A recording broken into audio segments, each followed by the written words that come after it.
시편 33편 8절로 12절입니다. 시작. 온 땅은 여호와를 두려워하며 세상의 모든 거민들은 그를 경외할지어다. 그가 말씀하심에 이루어졌으며 명령하심에 견고히 섰도다. 여호와께서 나라들의 계획을 폐하시며 민족들의 사상을 무효하게 하시노다. 여호와의 계획은 영원히 서고 그의 생각은 대대에 이르리로다. 여호와를 자기 하나님으로 삼은 나라 곧 하나님의 기업으로 선택된 백성은 복이 있도다. 아멘. 할렐루야. 오늘 본문 12절의 말씀을 또 같이 저와 여러분이 함께 읽도록 하겠어요. 시작. 여호와를 자기 하나님으로 삼은 나라 곧 하나님의 기업으로 선택된 백성은 복이 있도다. 아멘. 이 말씀이 그대로 믿어져요? 네, 여러분이 이미 복 있는 사람인 줄 믿습니다. 그래서 오늘 본문의 제목을 가지고 하나님의 기업이다 하는 말씀으로 은혜를 나누려고 합니다.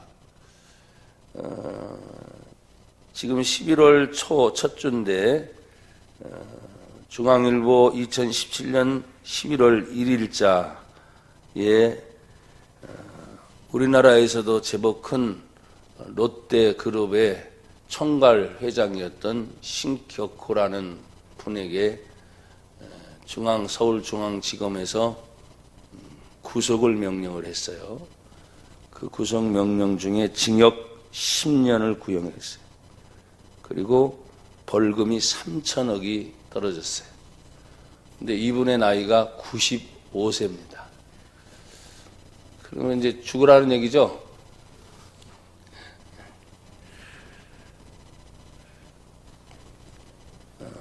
롯데그룹 하면은 여러분이 너무나 잘 아는 것처럼 한 일도 많을 테고 또 거기에 따른 국가적 이익도 많았을 거고 뭐 크게 손에 끼친 일은 없을 텐데 어쨌든 개인적인 배임이나 횡령이나 착복이나 이런 것들을 다 조사해냈더니 이런 형에 해당이 된다 해서 95세 어르신에게 징역 10년 벌금 3천억.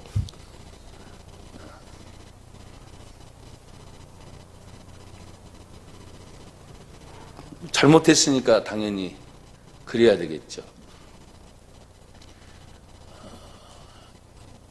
이것은 한정된 재판부의 명령이죠.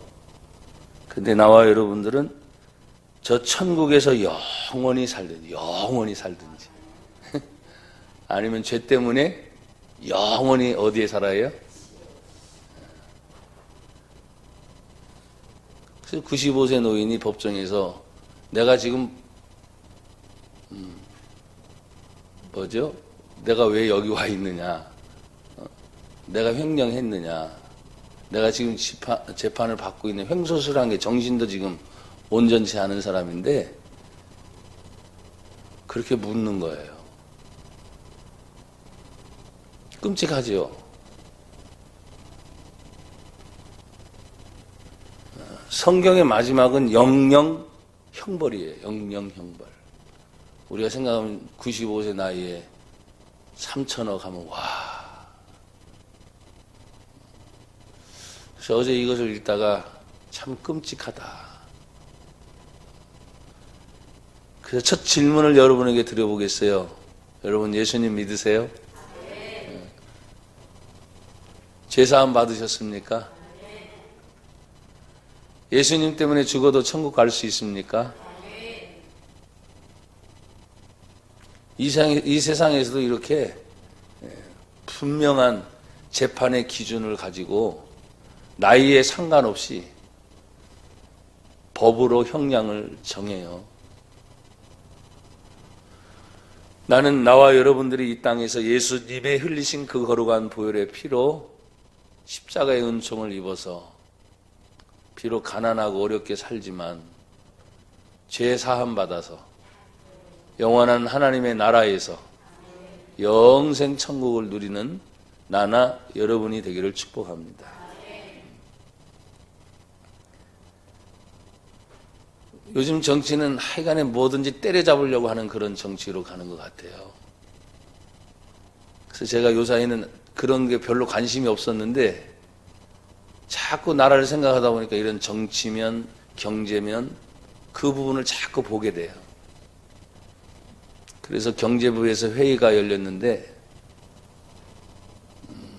원래 정해진 시간에 시작되지 않습니까? 공무라고 하는 것은. 네. 수장이 와서 기다리고 있는데 또 늦는 분이 계셨어요. 그래서 아유 저보다 자기도 조금 늦었는데 더 늦은 분이 계시니까 이렇게 질문했어요. 저보다도 조금 더 늦으셨네요. 저도 늦었지만. 그랬더니 이분의 대답이 대기업 지금 말하는 것처럼 대기업의 못된 짓을 혼내주다가 지금 왔습니다. 공직자의 수장의 위치에 있는 사람들이 대화예요. 끔찍하죠. 그러면서 그분이 그 말을 듣고 지금 이런 데서는 그런 말을 해서는 안 된다고 한 단면을 지금 보여주고 있는 거예요. 야, 지금 이런 생각을 가지고 사람들이 정치를 하는가?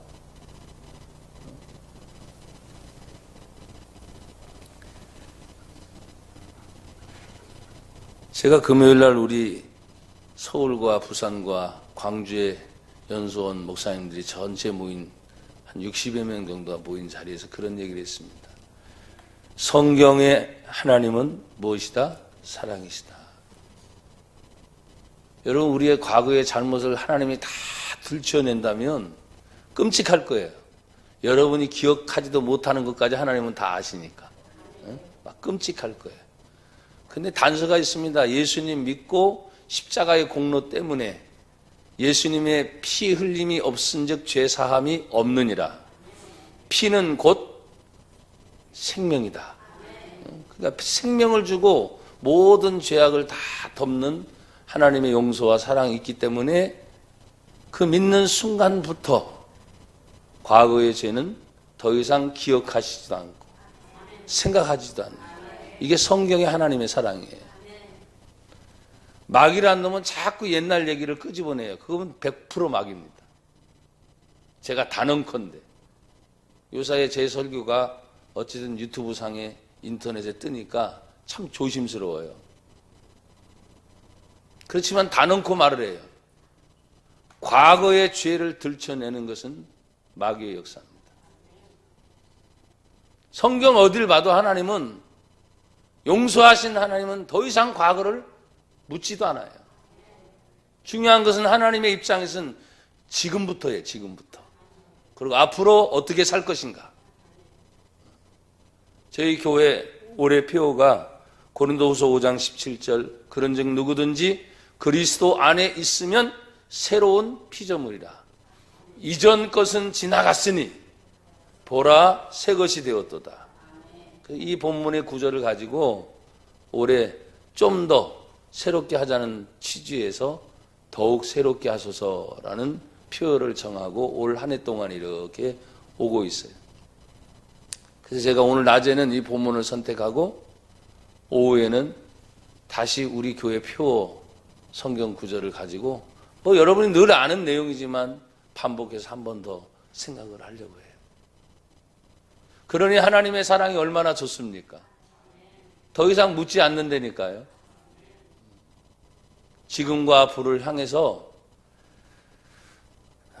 우리가 살아온 수십 년의 세월의 죄를 아무리 묻는다고 해도 앞으로 영생 이거 와닿지 않잖아요. 계산이 안 되잖아요.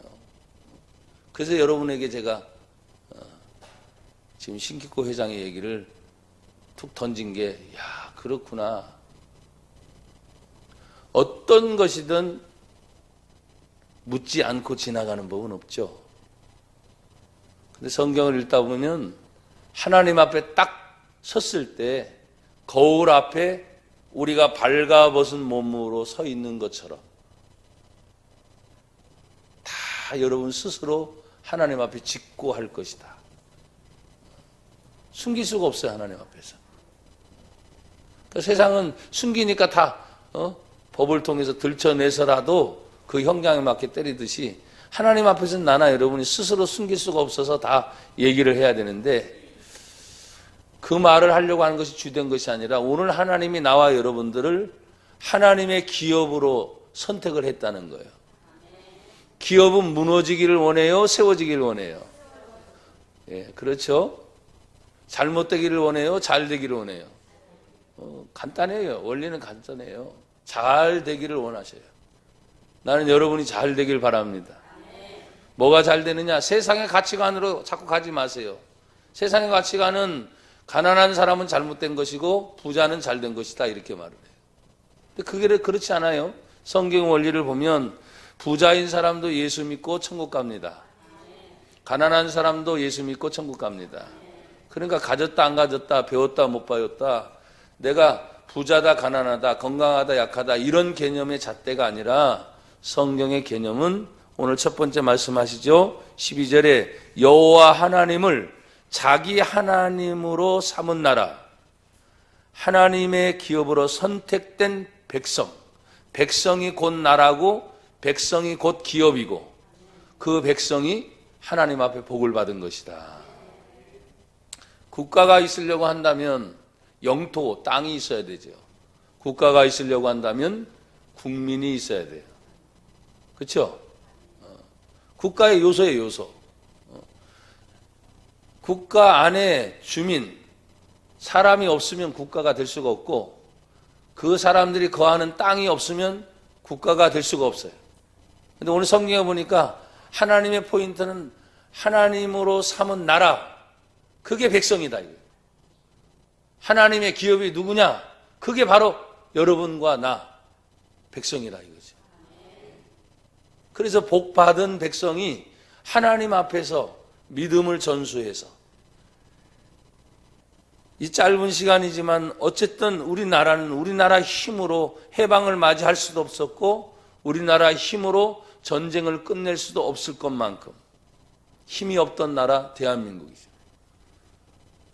근데 불과 몇십 년 만에 이렇게 놀라운 경제 성장을 가져온 이유 중에 하나는 8.15 해방 맞이하기 전에도 나라와 민족을 위해 기도했던 수많은 기독인들의 기도가 항상 그 뒤에 있었습니다.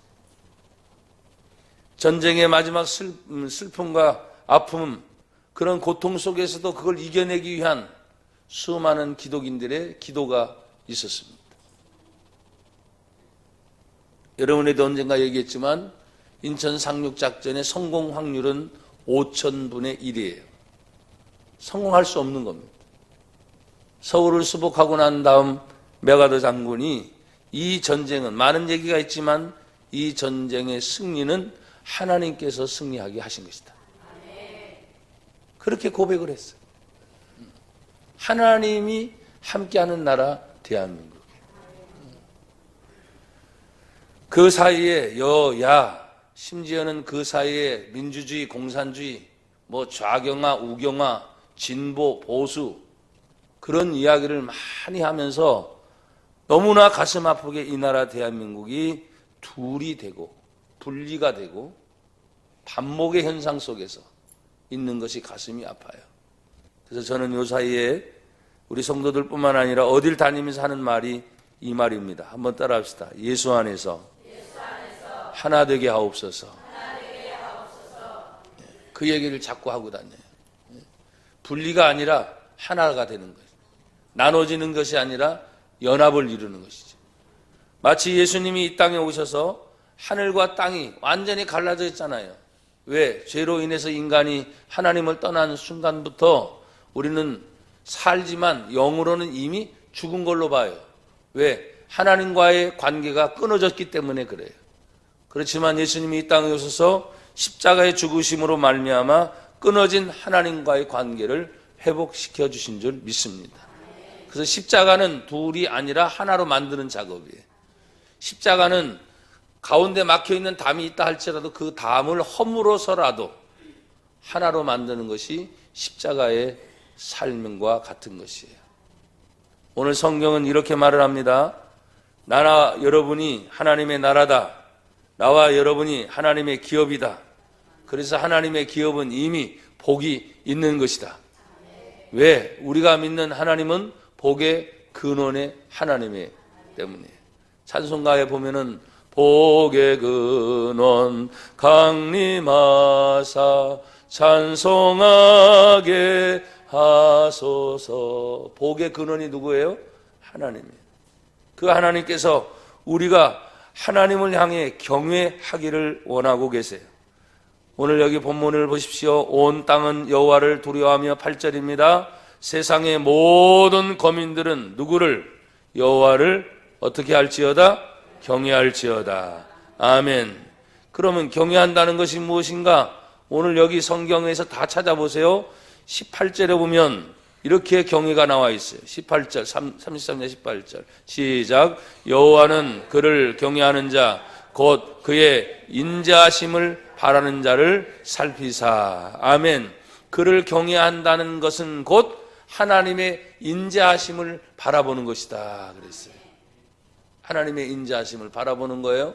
그 하나님의 인자하심을 바라보는 사람들에게는 하나님의 축복이 또 따라옵니다. 34장 9절을 바로 보세요. 34장 9절 같이 읽어요. 시작. 너희 성도들아 여호와를 경외하라. 그를 경외하는 자에게는 읽으셨어요? 제대로? 다시 한번 시작. 너희 성도들아 여호와를 경외하라. 그를 경외하는 자에게는 아멘. 부족함이 없대요. 근데 여러분 늘 부족함을 느끼고 살잖아. 가난하니까, 힘이 없으니까. 근데 성경에서 말하는 것은 그것이 아니죠. 시편 23편 1절에 다윗이 하나님 앞에 찬양하며 노래합니다. 여호와는 나의 목자시니 내게 부족함이 없으리로다. 그러면 그 시편의 23편을 쓸 당시를 보면 다윗이 왕으로서 등극하기 이전에 고생한 거 생각해 보세요. 도망 다닌 거 생각해 보세요. 어려웠던 일을 생각해 보세요. 얼마나 많이 부족했는가. 다윗이 왕이 되고 난 다음에 얻어진 것을 말하는 것이 아닙니다. 바로 내가 가지고 있는 거, 없는 거, 어떤 지위를 얻었느냐, 못 얻느냐 그런 가치관이 아니라 성경은 하나님 자신이 나의 목자시니까 부족함이 없다. 하나님, 돈이 아니라 하나님. 세상 명예, 권세, 부귀, 영화가 아니라 하나님 존재 자체. 그 하나님이 있기에 나는 부족함이 없습니다. 그 하나님을 향하여 하나님의 인자하심을 바라보는 것이 곧 경외이기 때문에 그 하나님의 인자하심을 바라보는 사람이 하나님을 계속 바라볼 때마다 원망하고 불평하고 짜증내고 화를 낸다면 그건 하나님의 인자하심을 바라는 방법이 아닙니다. 방법의 두 가지가 있습니다. 그 방법의 두 가지는 33장 1절의 첫 번째는 바로 찬송입니다. 같이 읽어요. 시작. 너희 의인들아 여호와를 즐거워하라. 찬송은 정직한 자들이 마땅히 할 바로다. 아멘. 하나님을 정말 여러분이 경외합니까? 그렇다면 하나님을 향하여 찬송을 끊임없이 드려야 돼요. 원망 떠나가고 불평 떠나가고. 아멘. 하나님 앞에 찬송 올려드리는 게 계속. 그럼 그 찬송의 내용이 뭐여야 되는가? 성경은 이렇게 또 말합니다. 33장 2절 두 번째 방법이에요. 시작. 수금으로 여호와께 감사하고 열줄 빗바로 찬송할지어다. 아멘. 뭐가 따라와요? 감사가 따라 감사. 원망 떠나갈지어다. 불평 떠나갈지어다. 어둠과 악함 떠나갈지어다. 내 안에 하나님 감사가 샘솟게 하옵소서. 기쁨이 샘솟게 하옵소서. 하나님의 인자하심이 나에게 돈을 주었기 때문에, 건강을 주었기 때문에 그건 나중 문제예요. 부수적인 거예요. 가난한데도 감사가 나오는 사람들이 있어요. 그게 믿음이에요. 내 몸이 갑자기 건강했었는데 건강을 잃어버릴 정도로 아프고 상처가 많아요. 그런데도 감사가 나와요. 그게 진짜 믿음이에요. 왜? 내가 하나님을 믿기 때문에. 그 믿는 하나님께서 내가 아프지만 하나님께 의지하면서 그 아픔을 치료하시는 하나님을 만날 수 있기 때문에. 그렇잖아요. 내가 연약하고 부족하니까 하나님, 이 연약하고 부족함 속에서 하나님의 인자하심을 구합니다. 나로 하여금 건강 주시고 돈 벌 수 있는 기회 주시고 사람 만날 수 있는 관계가 회복되게 하여 주시고. 이 세상은 말이죠, 돈이 이제 지배하는 시대가 됐다니까요. 돈이 지배하는 시대. 나는 우리 성도들이 찬송이 끊이지 않기를 축복합니다. 감사가 끊이지 않기를 축복합니다. 그 감사와 찬송은 계속해서 즐겁게, 또 방법이 있어요. 33장 3절에 보니까 새 노래로 그를 노래하고 즐거운 소리로 아름답게 연주할지어다. 그러니까 여러분, 우리가 찬송을 드릴 때도 아까처럼 막 엇박자 나면 참 그래요. 몇 사람 모이지도 않는데 수십 명의 사람들이 탁 박자 맞춰서 착착착착 하면은, 그렇잖아요. 가면 갈수록 이렇게 하나가 되는 걸 쫙 느끼게 됩니다. 그 중에 몇 사람이 또 엇박자 박수 치고 소리를 이상하게 내보세요. 그래서 하모니라는 거예요. 그래서 하모니. 서로 다른 소리들이 모여서 하나의 아름다운 것으로 딱 맞는 거예요. 여러분, 제각각 소리들이 다 다르잖아요. 그렇죠? 근데 제각각 다른 소리들이 말이죠, 지휘자의 지휘 아래 모든 것이 하나로 탁 맞아지면 얼마나 감동적인지 몰라요. 찬송하고 감사하되 즐겁고 아름답게. 이건 하나로 만드는 과정이에요. 이것이 하나님의 경외하심으로 인자함을 바라는데 불평하면서 하면 짜증나지요. 여러분도 마찬가지입니다. 우리 자녀들이 있는데 웃으면서 아빠 엄마를 향해서 감사한 마음으로 내가 구할 것도 뭘 구하면 기분이 좋잖아요. 주는 쪽에서도. 근데 완전 왕 짜증내고 말이지, 인상 팍팍 썩어서 말이지, 용돈 좀 뭐 더럽게 안 준다니, 적게 준다니, 뭐 이런 식으로 나가면 여러분 주겠어요? 자식이니까 주긴 줘요. 근데 속 상해요. 똑같아요. 우리가 하나님 바라봅니다. 웃으면서 감사하면서. 환경은 뻔히 알잖아. 하나님이 네가 아프구나, 어렵구나, 힘들구나, 가난하구나, 못 배웠구나, 없구나. 그런데도 네가 감사가 나오니 하나님이 감동이 되는 거예요. 그런데도 즐겁니? 네, 즐거워요. 왜? 하나님이 나의 하나님이니까. 건강이 먼저가 아니고, 돈이 먼저가 아니고, 내 주변의 환경이 먼저가 아니고 하나님이니까.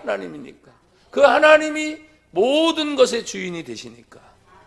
그게 하나님을 바르게 경외하는 방법이에요. 근데 이 하나님이 복을 주시는데 명령을 하세요. 그 명령은 이렇게 말씀을 하셨죠. 여러분 보십시오. 33장 9절을 같이 또 읽어요. 시작. 그가 말씀하심에 이루어졌으며 명령하심에 견고히 섰도다. 아멘.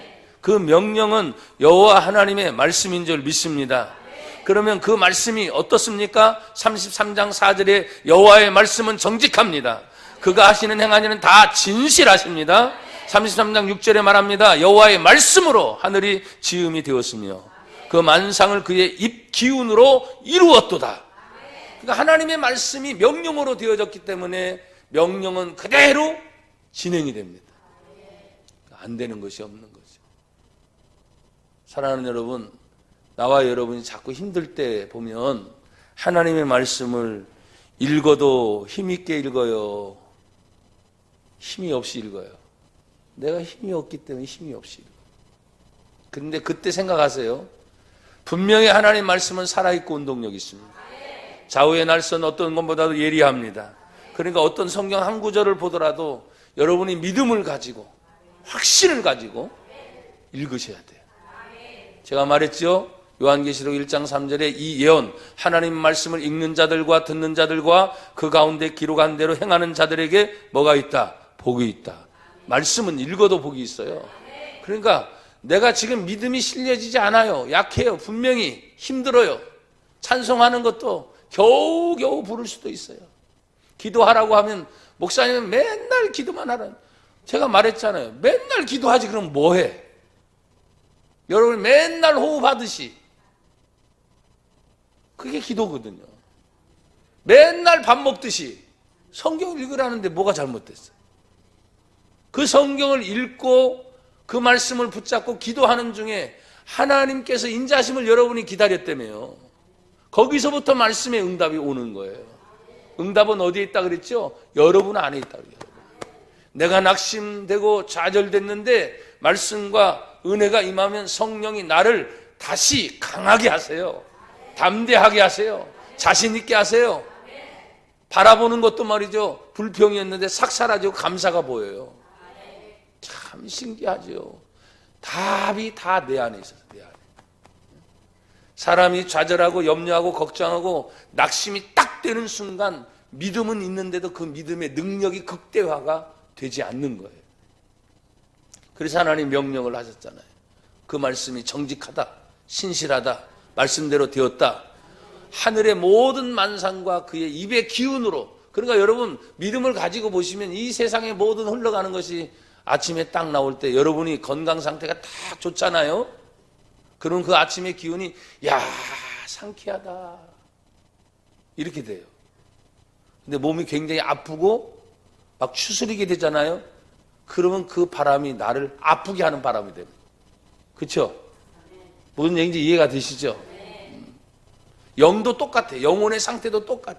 내가 기도하면서 말씀의 은혜를 받고 성령이 충만하면 보이는 것마다 감사가 나오고 할렐루야 고맙습니다. 하나님 감사합니다. 이게 나오는데 그게 힘들어지고 약하면 보이는 것마다 웬 짜증이 많고 불평이 많고 원망이 많고. 나는 여러분이 하나님의 말씀의 명령을 따라 모든 하늘과 땅과 기운이 하나님의 뜻대로 이루어진 것처럼, 그래서 세상의 모든 건 하나님의 명령대로 지금 움직여가고 있어요. 근데 하나님의 명령은 제가 말했잖아요. 죽이는 명령이 아니에요. 살리는 명령입니다. 고치는 명령입니다. 나와 여러분들이 주님 안에서 온전히 치유되고 힘을 얻기를 주님의 이름으로 다시 한번 축복합니다. 자, 그러면 하나님 앞에서 지금까지 모든 문명들, 여러분이 세계사를 막 보게 되면 그 세계사의 흐름 속에서 문명이 막 지나오지요. 그래요, 안 그래요? 뭐 바벨론 문명, 메소포타미아 문명, 여러분 배우셨잖아요. 근데 그것이 나라들의 흐름이야. 나라들의 흐름이 쫙 흘러가면서 이제는 문명이라고 그러지 않아. 지금 시대는 현대 시대에 딱 들어와서 민주주의냐, 공산주의냐, 사회주의냐 막 이렇게 나가잖아요. 그렇죠? 이것이 나라들의 계획에 따라서 역사가 바뀌어가는 거예요. 그러나 역사는 이미 증명이 됐잖아요. 뭡니까? 공산주의는 1917년에 만들어져서 2017년에 소련이 완전히 붕괴되고 2100년 안에 모든 게 다 끝났어요. 중국과 북한만이 남아있는데 중국은 이미 시장, 민주주의 시장 경제 원리를 도입했기 때문에 공산주의가 약간 민주주의와 섞여가는 과정 속에 있어요. 그런데 공산주의의 마지막 근본인 김일성 주체 사상이 공산주의를 받아들였지만 공산주의보다 더 강한 신격화가 된 거죠. 신격화. 어렸을 때부터 얼마나 교육받고 얼마나 학습이 되면 자기를 낳아준 부모가 있는데도 뭘 얘기해요? 김일성을 얘기하고 또 김정일을 얘기하고 지금 현존에 있는 김정은이 은혜를 베푸셔서 자기들이 먹고 살고 있다는 거예요. 이건 무서운 겁니다.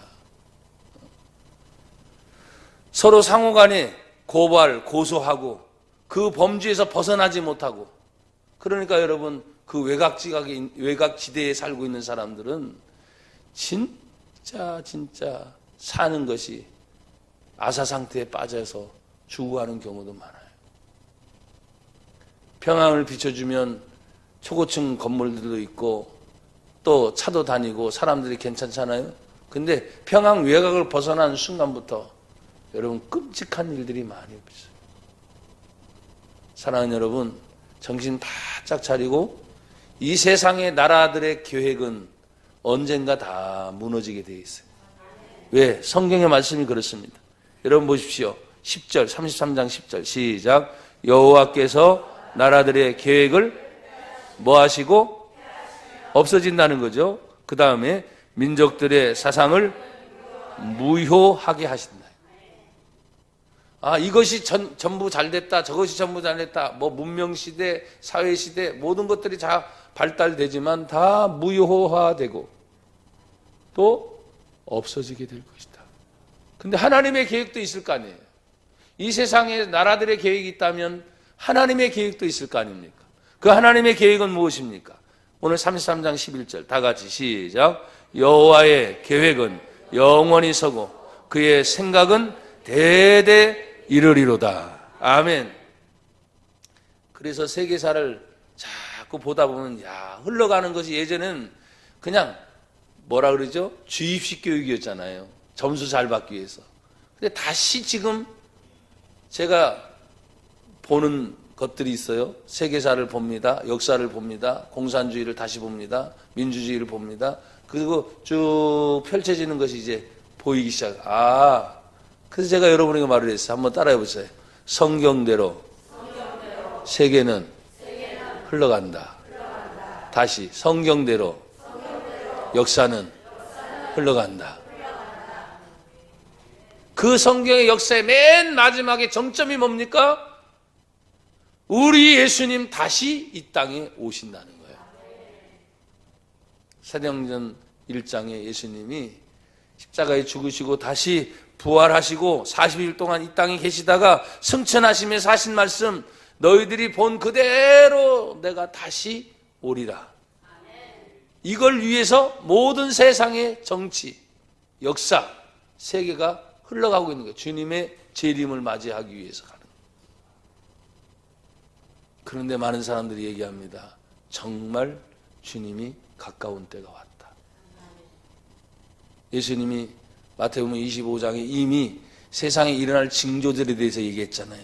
저체의 기근이 일어나고 전쟁이 일어나고 뭐 이런 얘기를 쭉 하시면서 이것이 2000년 전에 예수님이 예언하신 말씀이 지금은 너무 다급하게 왔다는 거예요. 전쟁이 일어나는 것뿐만 아니라 기근과 지진과 자연에 일어나는 모든 상황들이 너무너무 다급하게 더 빨라지고 있다는 거죠. 시기적으로. 그러면 우리는 생각해야 됩니다. 성도들은 누가 오실 때가 됐다. 예수님 오실 때가 됐구나. 왜? 성경은 하나님의 계획은 영원히 서고 그의 생각은 대대 이르리로다. 온 천지 만물은 사라진다 할지라도 하나님의 말씀은 영영히 서리라 하셨으니까, 그러면 본보기로 각 나라마다 이 성경을 믿고 예수를 믿는 복음이 들어가겠죠. 그래서 우리나라도 133년 전에 개신교 역사입니다. 133년 전에 재물포항을 통해서 아펜델러, 언더우드 두 미국 선교사가 들어와서 개신교가 이제 시작이 됐어요. 토마스 선교사는 대동강 나루터에서 복음도 제대로 전하지 못하고 우리나라 사람에 의해서 손에 칼에 목베임을 당해 죽습니다. 그런데 놀라운 것은 그가 죽으면서도 전해진 쪽복음 하나가 성경책이잖아요. 책. 그 책 하나를 받아든 사람들이 또 변화돼요. 참 놀라워요. 그래서 하나님의 말씀은 살아있다. 하나님의 말씀은 생명력이 있다. 그래서 여러분이 그 말을 읽고 지금도 마찬가지로 자꾸 읽으란 말이에요. 성경을 읽어요. 그리고 자꾸 들어요. 나이가 드신 분들은 제가 뭐라 그랬어요? 우리나라처럼 얼마나 좋은 시대입니까? 스마트폰. 예전엔 과거에 다 성경을 돈 주고 샀는데 지금 무료 어플을 받는단 말이에요. 눈이 아프면 이어폰 꽂고 다른 음악 듣지 말고 성경을 듣고 찬송을 듣고 그래라. 눈이 안 보이면. 쓰는 게 안 되면 말로라도 자꾸 해라. 하나님이 우리의 모든 인생을 굽어 살피셔서 오늘 여기 성경 마지막은 이제 12절에 이렇게 말하잖아요. 한 번 더 읽읍니다. 시작. 여호와를 자기 하나님으로 삼은 나라, 곧 하나님의 기업으로 선택된 나라, 백성은 복이 있도다. 아멘. 자, 한번 따라합시다. 이미 나는 복 있는 사람입니다. 아멘. 자, 옆에 사람 뒤에 사람 서로 인사하고 축복합시다. 당신은 복 있는 사람입니다.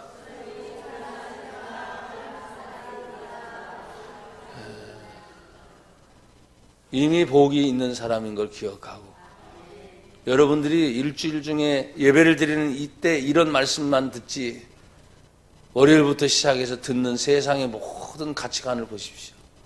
거기 얘기하면 여러분 항상 나는 가난해, 나는 약해, 뭐 가진 것도 없어, 자꾸 이렇게 되는데 그러지 말아요. 내가 가진 전부는 하나님을 믿는 믿음이에요.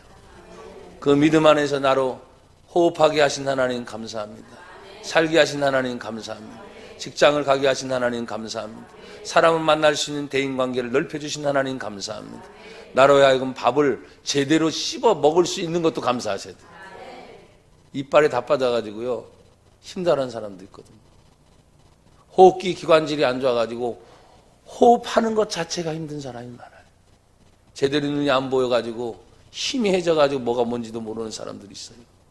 그래 내가 볼 수 있고 들을 수 있고 먹을 수 있고 소화시킬 수 있고 걸을 수 있고, 여러분이 자유롭게 이렇게 예배당에 오는 것만 해도 감사해요, 안 감사해요? 그래서 감사를 찾으란 말이에요. 하나님 앞에 복 있는 사람은 하나님의 영광을 위해 살아가는 것인데, 자 이제 결론입니다. 여러분 보십시오. 하나님이 이제 33장 18절을 놓고 뒤로 가보세요. 자, 여호와는 그를 경외하는 자 곧 그 인자하심을 바라는 자를 살피셔요. 그러면 살피고 보고 내버려 두시는 하나님이 아니세요. 자, 19절 읽으세요. 시작. 그들의 영혼을 사망에서 건지시며 그들이 굶주릴 때 그들을 살리시는도다. 할렐루야. 이게 하나님의 방법이에요. 건지시고 살리시는 하나님. 어디에서? 사망. 죽겠다. 그래도 건지셔요. 또 굶주린 건, 여러분 굶주린처럼 가난한 게 어디 있어요? 굶주려요. 우리 성도들 중에 굶주려 본 사람 있어요? 진짜 먹고 싶었는데, 굶주린다는 건 최소한 하루, 이틀, 3일 정도, 4일? 진짜 먹고 싶은데 먹을 것이 없어 굶주리는 거예요. 과거에 우리나라가 보릿고개라는 것이 있어서, 저도 보릿고개 시대는 아니지만 그걸 들여다보면 먹을 것이 없어서 칡뿌리를 캐먹고 나무 껍질을 벗겨먹고 그랬대요, 우리나라가. 어른들의 얘기를 들어보면. 근데 지금 가서 무슨 칡뿌리 깨먹어요? 먹을 게 없어서? 그런 시대는 지났어요. 그러니까 최소한도 내가 가난하다, 굶주린다는 것은 참 가장 힘들고 약한 것을 표현하는데, 성경은 그 가운데서도 우리를 살리시는다. 그게 하나님의 방법이 돼요. 그래서 여러분들이 죽겠다 소리 하지 말고, 하나님 살겠습니다. 훈련을 해야 돼요. 어려워도 살겠습니다. 힘들어도 살겠습니다. 아파도 살겠습니다. 괴로워도 살겠습니다. 왜? 하나님의 마지막의 방법은 뭐예요? 건지시고 살리시는 것이 하나님의 뜻이기 때문에. 아까도 말했습니다. 기업은 넘어지려고 세운 것이 아니에요. 죽이기 위해서 세우신 기업이 아니에요. 여러분 자신 한 분 한 분이 하나님의 기업임을 기억하고 세움받기를 축복합니다. 또 살아나기를 축복합니다. 하나님 감사합니다. 오늘도 하나님께서 우리에게 은혜의 복을 주시고 11월 첫 주를 맞이하여 오늘 여호와를 자기 하나님으로 삼은 나라, 곧 하나님의 기업으로 선택된 백성은 복이 있다 하여 싸우니 우리로 복 있는 사람 되게 하심을 감사합니다. 이 복을 나누며 생명을 살리는 자 되게 하옵소서. 예수님 이름으로 감사하며 기도드리옵나이다. 아멘.